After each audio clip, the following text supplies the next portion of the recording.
này tuần nào vậy mà với thế rồi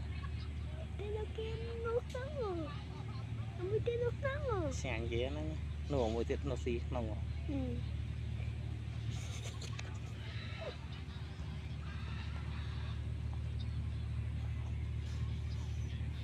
nguồn tiệt nó ngọt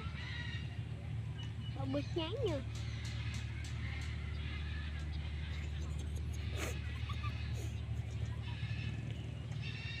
bây giờ hồi giờ đây qua đi nó họ vạ vô không nó mình với thế rồi bay buồn nó không phí thế rồi nó mất lắm rồi nói là ôi giờ là bay tiền đầu tiên rồi